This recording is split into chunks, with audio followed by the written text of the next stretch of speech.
नमस्कार, आप देख रहे हैं भारत टाइम्स न्यूज और मैं हूं आपके साथ कंचन। गुजरात कांग्रेस के दिग्गज नेता हार्दिक पटेल आज अजमेर पहुंचे। अजमेर पहुंचकर पटेल ने ख्वाजा गरीब नवाज की दरगाह पर हाजिरी दी।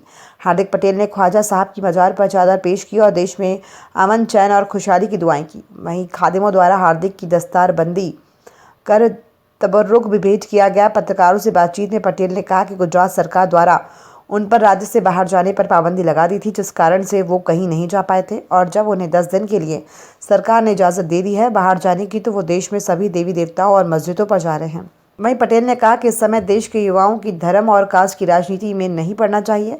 हमें इस वक्त इंसानियत को लेकर अपने मुद्दे उठाने चाहिए। वहीं उन्होंने ये भी कहा कि मैं किसी पवित्र जगह से किसी के बारे में कोई बात नहीं करूंगा। लेकिन हार्दिक पटेल ने लव जिहाद के मामले में टिप्पणी करते हुए कहा कि मौजूदा सरकार ने इन 6 सालों में देश में हिंदू मुसलमान की राजनीति की है और हिंदू मुसलमान की राजनीति देश के लिए खतरे की राजनीति है। साथ ही कोरोना को लेकर के भी उन्होंने गुजरात और केंद्र सरकार पर निशाना साधा। हार्दिक ने कहा कि देश में कोरोना के कारण हजारों लोगों की जान गई है, लेकिन सरकार इसके लिए कोई पर्याप्त इंतजाम नहीं कर पाई है और कोरोना को लेकर केंद्र की सरकार और गुजरात की सरकार नाकाम रही है।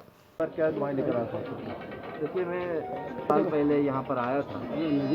उसके बाद गुजरात सरकार ने मुझे गुजरात बाहर जाने पर पाबंदी लगाई थी, लेकिन 10 दिन की मुझे इजाज़त मिली है। तो गुजरात बाहर जितने भी प्रसिद्ध देवी देवता, मस्जिद, जितने भी पवित्र जगह है जहाँ पर दुआ लगती है, जहाँ पर प्रार्थनाएं लगती है, तो उसी प्रकार 3 साल पहले जब आया था तब मैंने कहा था कि मैं हर साल अजमेर दरगाह पर आऊँगा, माथा टेकूँगा, लोगों की सुखी और समृद्धि की प्रार्थना करूँगा। आज उसी वजह से यहाँ पर आया हूँ। मैं चाहता हूँ कि पूरे हिंदुस्तान के अंदर जितनी भी तकलीफ़ें हैं, जितनी भी समस्या है, वो ख़त्म हो जाए।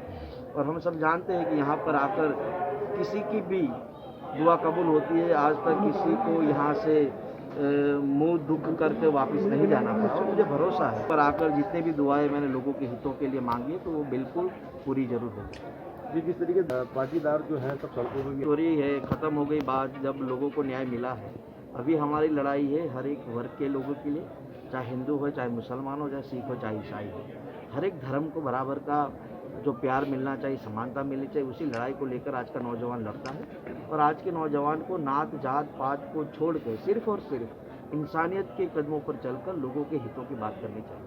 किस तरह लग रहा है आपको कि मतलब नौजवानों को जो है सम्मान नहीं दिया जा रहा मोदी सरकार की तरफ से? देखिए, एक ही बात को किसी प्रसिद्ध जगह और पवित्र जगह पर बैठकर किसी के बारे में बात करने से अच्छा है इस पवित्र जगह से हम सब लोग दुआ करें कि हर एक हिंदुस्तानी को, 135 करोड़ भारतीयों को किसी भी प्रकार की तकलीफ मौजूदा सरकार में ना पड़े, और यहाँ की गई दुआ बिल्कुल कबूल होगी, ये हमें भरोसा है। मध्य प्रदेश और यूपी में लव जिहाद को लेकर कानून बनाया जा रहा है, क्या सही मानते हैं आप इसे? देखिए, मैं जितना मानता हूँ पिछले 6 साल में जिस तरह से मौजूदा सरकार ने हिंदू मुसलमान के नाम पर राजनीति की है, सरकार का काम होता है लोगों के हितों में बात कर उनको अधिकार देने की राजनीति करनी चाहिए।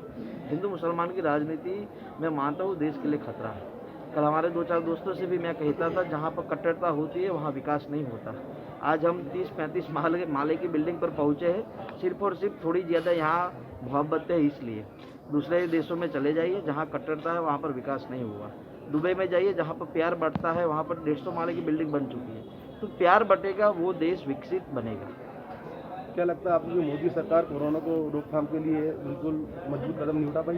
कोरोना को लेकर मौजूदा सरकार और मेरे स्टेट की सरकार बिल्कुल नाकामयाब रही है।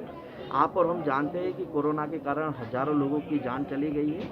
आप और हम ये भी जानते हैं कि स्वास्थ्य सुविधा खत्म हो चुकी है, और ऐसे समय में मौजूदा सरकार को जो समस्या को समाधान के लिए लड़ना चाहिए उस पर उन्होंने ध्यान नहीं दिया। कल अहमदाबाद में कर्फ्यू लगा है, तो मैं मानता हूँ कि अगर अच्छे डॉक्टर होते, अच्छे अस्पताल बनते, तो मैं मानता हूँ कि तत्काल रूप से कर्फ्यू नहीं लगते और हम कोरोना जैसी इस बीमारी से लड़ भी सकते।